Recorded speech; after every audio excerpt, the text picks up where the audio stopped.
غزوہ ہند حضرت عیسیٰ علیہ السلام کے ساتھ جہاد بالسیف اور حضرت امام مہدی کے ساتھ جہاد کو کچھ لوگوں نے جھٹلانا شروع کر دیا ہے، کیا یہ صحیح ہے؟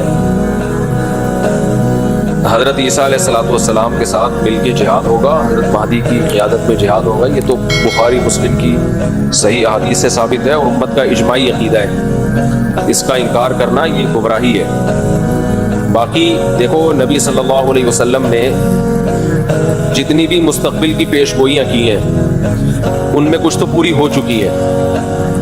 آپ صلی اللہ علیہ وسلم نے پیش گوئی کی تھی ایک آگ نکلے گی، مجھے پوری حدیث کے الفاظ یاد نہیں ہے، بہت یعنی ظاہر ہے حدیث پڑھے ہوئے 20-25 سال ہو گئی، یہ والی حدیث ہے، اس کی بات کر رہا ہوں کہ اس سے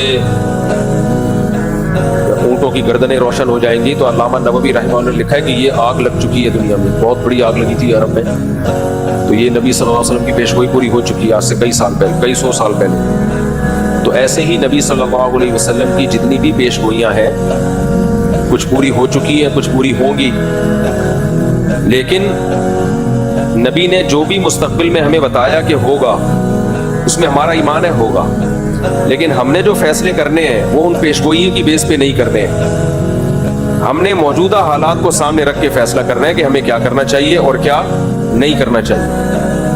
ابھی ایک صاحب آئے میرے پاس ملنے کے لیے کہ فلاں ملک میں امام مہدی آئیں گے تو میں ابھی وہیں جا رہا ہوں اور وہاں کچھ کرنے کا پروگرام ہے۔ میں نے اس کو روکا، میں نے کہا تمہارا دماغ خراب ہو گیا ہے، کہ نہیں امام مہدی وہاں نہیں آئیں گے۔ میں نے کہا آئیں گے نہیں آئیں گے یہ ایک الگ بحث ہے، جب آئیں گے وہ آنا ہوگا، آپ وہ کرو جو شریعت آپ کو ابھی حکم دے رہی ہے۔ اب امام مہدی دریافت ہوں گے، لوگ ان کو تلاش کریں گے بیت اللہ میں طواف کرتے ہوئے، تو اب یہ تھوڑی کہ میں عمرے پہ چلا جاؤں کہ امام مہدی آنے والے ہیں، مجھے کیا پتہ کب آئیں گے۔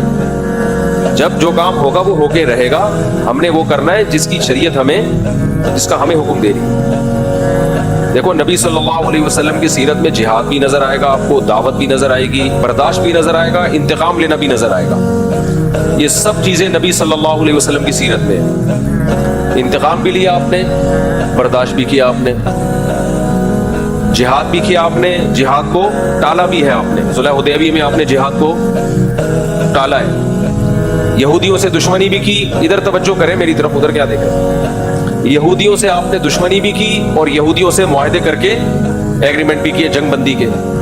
تو اس سے پتہ چلتا ہے بھائی اسلام ہمیں حکم دیتا ہے گراؤنڈ ریئلٹی، زمینی حقیقت کو سامنے رکھ کے فیصلہ کرو، زمینی حقیقت کو سامنے رکھ کے فیصلہ کرو کیا کرنا چاہیے اور کیا نہیں کرنا چاہیے۔ تو دو میدان ہیں جو اسلام نے ہمیں دی، ایک میدان ہے دعوت کا اور ایک میدان ہے جہاد کا۔ تو جہاد کے میدان میں یہ فیصلہ کرنا پہلے ضروری ہے کہاں ہوگا کہاں نہیں ہوگا، اس کے اسباب کیا ہیں آپ کے پاس۔ نبی صلی اللہ علیہ وسلم نے مکہ میں 13 سال جہاد نہیں کیا، اسباب نہیں تھے۔ نوح علیہ السلام نے 950 سال جہاد نہیں کیا، اس لیے کہ 40-50 لوگ پوری قوم سے نہیں لڑ سکتے تھے۔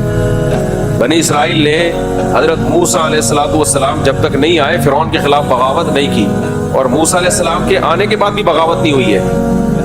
کیوں؟ فرعون بہت طاقتور تھا، وہ بنی اسرائیل کے بچے ذبح کر رہا تھا، تو جو قوم اپنے بچے ذبح ہونے سے نہیں بچا سک رہی، وہ اس کے خلاف تلوار لے کے کیسے چڑھ جاتی فرعون کے خلاف، اتنا طاقتور تھا۔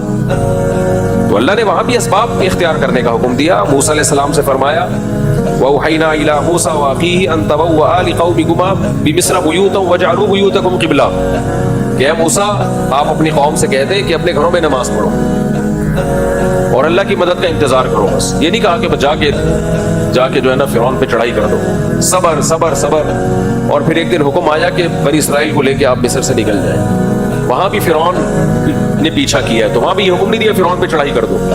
وجہ کیا ہے؟ طاقت کا توازن بولو ہے ہی نہیں، کوئی برابر بھی نہیں ہے نا، کوئی انتہائی طاقتور کے سامنے انتہائی کمزور۔ ہاں کہیں معجزہ ہو گیا تو ایک الگ بات ہے کہ کمزور کو اللہ نے بہت زیادہ طاقتور پہ غالب کر دیا، یا اللہ نے خود حکم دیا ہو کمزور کو کہ براہ راست کے لڑو، تو پھر تو لڑنے کے علاوہ کوئی آپشن نہیں ہے جب تک آسمان سے وحی نہیں آ جاتی۔ وہاں پھر اللہ کا حکم یہی ہے إِن يَكُن مِّنكُم مِّئَةٌ يَغْلِبُوا مِئَتَيْنِ، 100 اور 200 کا ریشو کم از کم ہونا چاہیے، آدھی طاقت ہونی چاہیے، آدھی بھی نہیں ہے تو میری اجازت نہیں ہے لڑنے کی، اتنی طاقت ہو تو جا کے کرو یہ کام، ورنہ آرام سے بیٹھے رہو، اس سے بھی جاؤ گے جو ہے۔ تو اس لیے اس وقت جہاں جہاد ہے وہاں تو ہے، ہم اس کے منکر نہیں ہیں، لیکن جہاں جہاد نہیں ہے وہاں لڑائی کا میدان گرم کرنے سے مسلمانوں کا نقصان زیادہ ہوگا، مسلمانوں کو فائدہ نہیں ہوگا، کیونکہ تمہارے پاس کچھ ہے نہیں لڑنے کا، تم اپنا دفاع کر لو، بہت بڑی بات ہے، ابھی تو اپنے ملک کو بچا لو بس۔ اور ہمارے یہاں کہتے ہیں ملک پہ ادھر جا کے چڑھائی کر دو، ادھر چڑھائی کرو گے کن میزائلوں سے؟ امریکہ سے میزائل لے کے امریکہ پہ چڑھائی کرو گے؟ امریکہ تمہیں جہاز دے گا اپنے اوپر چڑھائی کرنے کے لیے؟ تو ابھی اپنے ملک کو بچا لو کسی طریقے سے، اس کی سالمیت خطرے میں ہے، ابھی سب سے بڑا جہاد یہی ہے کہ ملک بچا لو آپ۔ تو دوسرا میدان ہے دعوت کا۔ دعوت کا میدان کیا ہے؟ نرم، اس میں تلوار نہیں ہے، جو تبلیغ ہے۔ موسیٰ علیہ السلام کو اللہ نے فرعون کے پاس بھیجا، قولا لہ قولا لینا لعلہ یتذکر او یخشی، فرعون کے سامنے جا کے بھی آپ نے نرم لہجے میں بات کرنی ہے۔ تو فرعون سے بڑا ظالم دنیا میں کوئی ہو سکتا ہے؟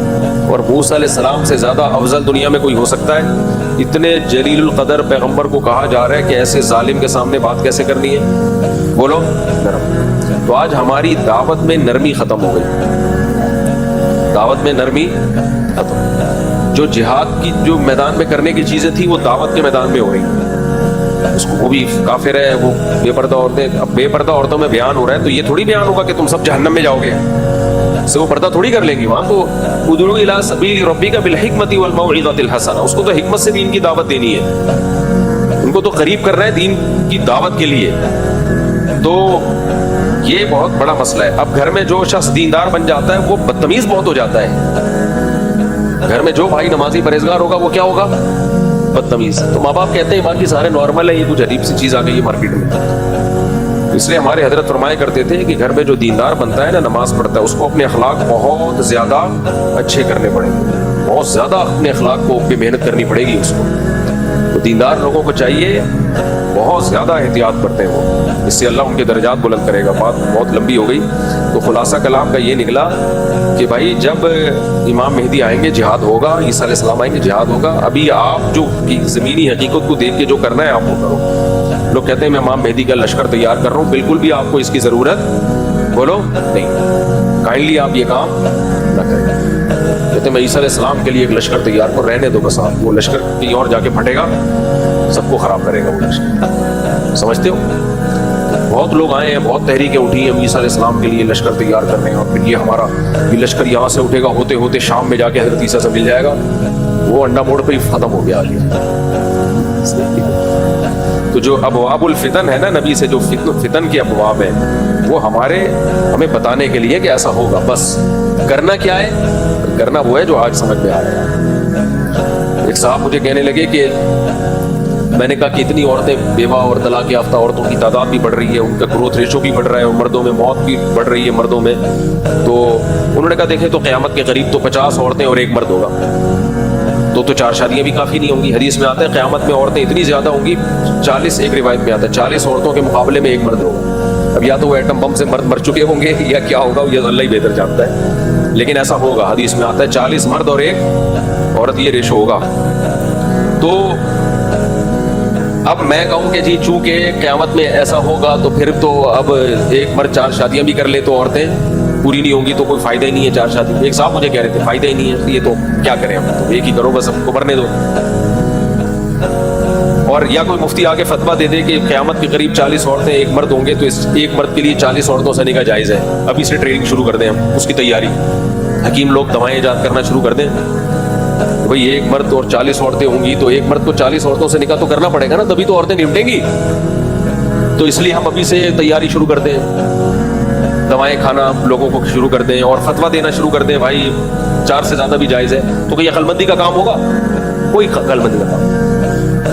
اب اگر کوئی کہے بھائی ابھی جو ہے نا آپ لوگوں کو سمجھائیں، تیار کریں، 4 سے زیادہ شادیاں کریں کیونکہ ایک وقت آنے والا ہے کہ عورتیں اتنی ہوں گی، تو اس کا جواب کیا ہے؟ بھائی جب وہ وقت آئے گا تو اس وقت دیکھا جائے گا، ابھی ہم نے ابھی کے حساب سے اتنی عورتیں نہیں ہیں، ایک کے مقابلے میں 4 بھی نہیں ہیں، تو ابھی کے حساب سے جو ہے نا ہم اس پہ فتویٰ دیں گے، مستقبل میں جو ہوگا وہ ہوگا۔ تو ایسے تو حدیث میں آتا ہے کہ جب قیامت آئے گی نا تو ایک شخص بھی اللہ کا نام لینے والا نہیں ہوگا۔ اب ہم کہیں چونکہ سب خراب ہو ہی جائیں گے تو لوگوں کی اصلاح کی ضرورت کیا ہے؟ بھائی ہمیں تو ابھی اصلاح کرنی ہے، لوگوں کو جہنم سے بچانا ہے، جو ہونا ہوگا وہ جب ہونا ہوگا وہ ہو جائے گا۔